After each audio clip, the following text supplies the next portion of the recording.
বাঁচার জন্য মানুষ কত কিছুই না করে। পুরো পৃথিবী যখন পানির নিচে তলিয়ে যায়, ঠিক তখন বসবাসের জন্য রয়েছে ছোট্ট একটি দ্বীপ। সেই দ্বীপের খোঁজে একাই একটি মেয়ে অপরিচিত একজন লোকের সাথে যাত্রা শুরু করে।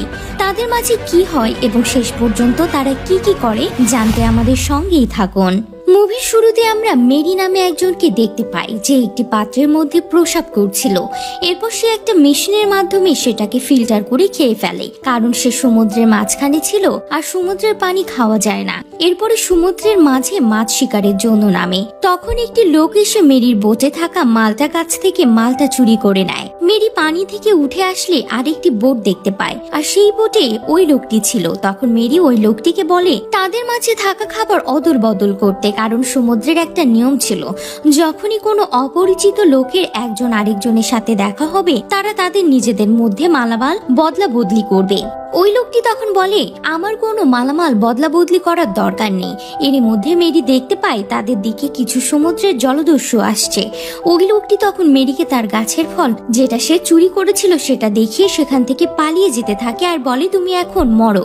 আর তখনই আমরা দেখতে পাই মেরির বোট, যেটা দেখতে অনেক ছোট ছিল, সেটা আসলে একটি অ্যাডভান্স বোট। মেরি তার বোটটি নিয়ে অনেক স্পিডের সাথে সেখান থেকে পালিয়ে যায়। আর যাওয়ার সময় ওই লোকটির বোট ভেঙে দিয়ে যায়, যে তার ফল চুরি করেছিল। আর জলদস্যুরা তখন ওই লোকটিকে ধরে নেয়। এরপর মেরি সমুদ্রের মাঝে থাকা একটি ভাসমান মহল্লায় আসে, কারণ পৃথিবীতে আর কোনো ভূমি নেই। আবহাওয়া পরিবর্তন হওয়ার কারণে পৃথিবীর সমস্ত বরফ গলে পানির স্তর অনেক বেড়ে গেছে, আর সেই জন্য মানুষ বাঁচার জন্য এখন পানির উপর এই রকম ভাসমান শহর তৈরি করেছে।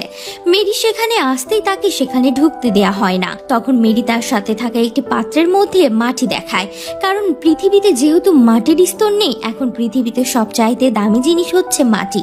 মাটির দ্বারা গাছ রোপণ করে বিভিন্ন ফসল ফলানো যায়। তার কাছে মাটি দেখতে পেয়ে তারা তাকে ভিতরে ঢুকতে দেয়। মেরি সেই মাটিটাকে সেখানে বিক্রি করে তার প্রয়োজনীয় কিছু জিনিসপত্র ক্রয় করতে যায়। তখন সেখানে তার সাথে গল্পের নায়িকা হেলেনের সাথে দেখা হয়। হেলেনের সেখানে একটি দোকান ছিল। মেরি সেখান থেকে কিছু জিনিসপত্র আর খাবারের জন্য বিশুদ্ধ পানি কিনে। মেরি হেলেনের দোকানে একটি টমেটো গাছ দেখতে পায়। হেলেনের কাছে সে ওই গাছটি কিনতে চায়। হেলেন তার কাছে মাটি বিক্রি করার অর্ধেকটা চায়। এরপর মেরি তার সমস্ত মালামাল নিয়ে সেখান থেকে চলে যেতে শুরু করে। ঠিক তখনই সেখানকার লোকজন মেরির ওপর আক্রমণ করে আর তাদের মাঝে মারামারি হয়। তখন তাদের মধ্যে একজন মেরির কানের নিচে দেখতে পায় মাছের মতন ফুলে গেছে। তখন সেই লোক চিৎকার করে বলে এ তো মানুষের জাত নয়, জলপুরীর জাত। এর মানে মেরি পানির মধ্যেও শ্বাস নিতে পারে, যার কারণে তার কানের পিছনে ফুল ছিল। এরপর তারা মেরিকে খাঁচার মধ্যে আটকে দেয় আর তাকে ডুবিয়ে মারার চেষ্টা করে। আর তখনই তারা দেখতে পায় সমুদ্রের লুটেরা স্মোকার গ্রুপ সেখানে এসে পড়েছে। সেটা দেখে তারা সবাই তাদের সাথে যুদ্ধ করার জন্য প্রস্তুত হতে থাকে।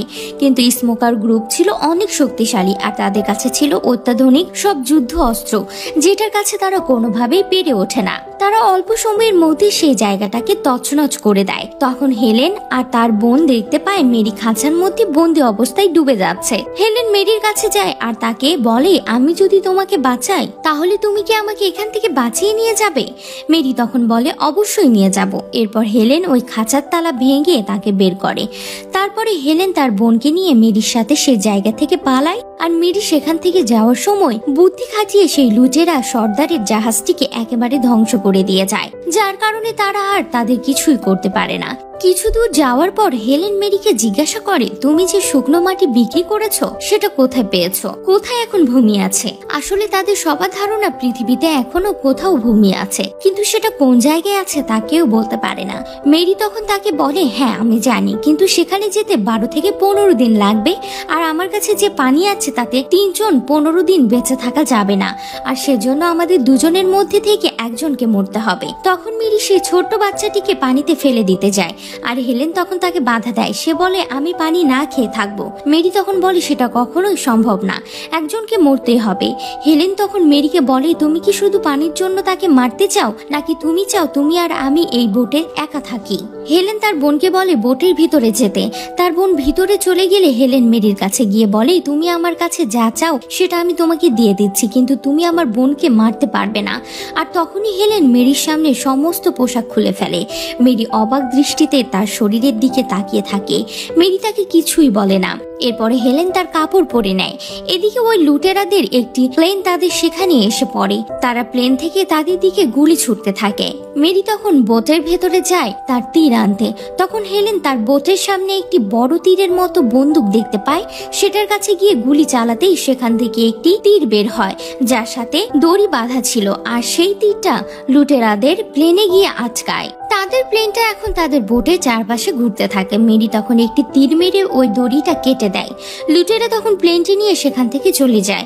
লুটেরা চলে গেলে তাদের সেখানে একজন লোক একটি বোট নিয়ে আসে, আর তার কাছে অনেক মালামাল ছিল। আর সেই মালামাল নেওয়ার জন্য মেরির কাছে কোনো জিনিস ছিল না। ওই লোকটা তখন মেরিকে বলে সে যদি হেলেনকে তার সাথে 1 ঘন্টার জন্য দেয় তাহলে সে কিছু মাল তাকে দিবে। হেলেন তাকে অনেক মানা করা সত্ত্বেও মেরি তাতে রাজি হয়ে যায়। এরপরে ওই লোকটা হেলেনকে জোর করে বোটের ভেতরে নিয়ে যায়। লোকটা হেলেনের সাথে কিছু করবে তার আগে মেরি সেখানে চলে আসে। তার কাছে বিষয়টা ভালো লাগে না, তাই সে বলে আমাদের ডিল ক্যান্সেল। লোকটা তখন তাতে রাজি হয় না, আর তাদের মধ্যে মারামারি হয়। আর মেরি ওই লোকটাকে মেরে ফেলে। এরপর তাকে সমুদ্রের মধ্যে ফেলে দেয়, আর তার বোটের সমস্ত মালামাল মেরির বোটে নিয়ে আসে। এরপর মেরি সমুদ্রের মধ্যে নামে মাছ শিকার করার জন্য। সে একটা মাছ শিকার করে নিয়ে আসে, আর সেটা তারা একসাথে বসে খায়। মেরি ও হেলেনের মধ্যে একটা সম্পর্ক তৈরি হয়। হেলেন মেরিকে বলে এই বাচ্চা মেয়েটি আসলে তার বোন নয়, তাকে ছোটবেলায় সমুদ্রের মাঝে ভাসমান অবস্থায় পেয়েছিল। আর তাকে যখন পেয়েছিল তখন তার সাথে অনেক মাটি ছিল, যে মাটিটা অনেক উর্বর ছিল। মেয়েটি ওই দ্বীপের বাসিন্দা ছিল, যে দ্বীপটাকে সবাই খুঁজে বেড়াচ্ছে। তখন মেরি বলে এমন কোনো দ্বীপ নেই, আমি তোমাদেরকে মিথ্যে কথা বলেছিলাম, আমি পুরো সমুদ্র ঘুরেছি, আমার চোখে কখনোই এরকম দ্বীপ পড়েনি। তখন হেলেন তাকে বলে তুমি তাহলে মাটি কোথায় পেলে? আসলে মেরি সমুদ্রের নিচ থেকে মাটি নিয়ে এসে সেটা শুকিয়ে তারপরে বিক্রি করত, কারণ পৃথিবীতে মাটির অনেক দাম ছিল। আর তারা যখন সমুদ্রের মাছ থেকে উঠে আসে তখন তারা দেখতে পায় তাদের বোটটি জলদস্যুরা ঘিরে রেখেছে।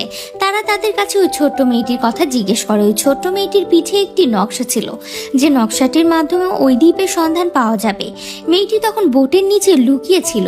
জলদস্যুরা যখন মেরি আর হেলেনকে মারতে যায় তখন ওই মেয়েটি নিজে থেকে সেখান থেকে বেরিয়ে আসে। তারা সেই মেয়েটিকে পাওয়ার পরে মেরি আর হেলেনকে মেরে ফেলতে যায়, কিন্তু মেরি হেলেনকে নিয়ে পানির মধ্যে ঝাঁপ দেয়। আর জলদস্যুরা পানির মধ্যে অনেক গুলি চালাতে থাকে। যেহেতু হেলেন মেরির মতো পানির মধ্যে শ্বাস নিতে পারে না, তাই সে পানির উপরে উঠতে শুরু করে। মেরি তখন হেলেনকে তার শ্বাস দেয়। এরপরে তারা সমুদ্র থেকে উপরে উঠে আসলে দেখতে পায় তাদের বোটটি জলদস্যুরা জ্বালিয়ে দিয়েছে। তারা সেই ভাঙাচোরা বোটটার উপরেই বসে থাকে। এখন সেই বিশাল সমুদ্রের মাঝে বেঁচে থাকার জন্য তাদের কাছে আর কিছুই নেই। তারা যেহেতু মারা যাবে, হেলেন তখন মেরিকে জিজ্ঞাসা করে আমি যখন তোমাকে সবকিছু দিয়ে দিয়েছিলাম তখন তুমি আমার সাথে কিছু করলে না কেন? মেরি তখন বলে তাতে তোমার ইচ্ছা ছিল না। তখন হেলেন তাকে কিস করে, আর তারা সেখানে ইন্টিমেট হয়। এরপরে তারা দেখতে পায় তাদের সেখানে হাওয়ায় বেলুন নিয়ে একটা লোক আসে, আর সে হেলেনের পরিচিত ছিল। তারা দুজন সে বেলুনে উঠে যায়। আর যেহেতু হেলেন আর মেরির মধ্যে একটা সম্পর্ক হয়ে গেছে, তাই মেরি বলে সে হেলেনের বোনকে উদ্ধার করতে যাবে আর তাদেরকে সেই দ্বীপে নিয়ে যাবে। এরপর মেরি একাই জলদস্যুদের জাহাজে চলে আসে। সেখানে সে দেখতে পায় জলদস্যুদের সংখ্যা অনেক বেশি। সে একজন একজন করে জলদস্যুদের মারতে থাকে।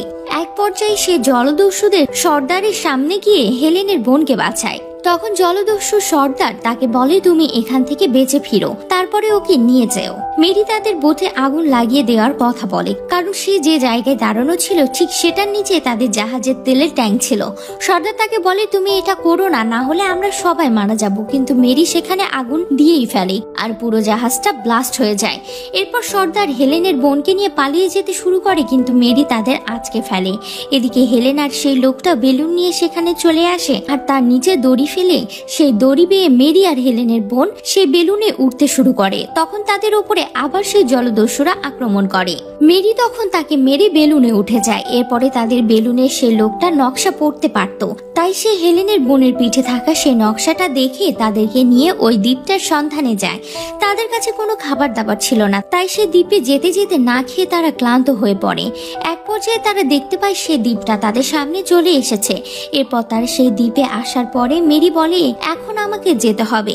সে বলে, আমার সমুদ্রের মাঝে ভালো লাগে, কারণ সে তো একটা জলপরী ছিল। মেরি তাদেরকে সেখানে রেখে সে আবার সমুদ্রের মধ্যে ফিরে যায়। আর এই মুভিটি এখানেই শেষ হয়ে যায়।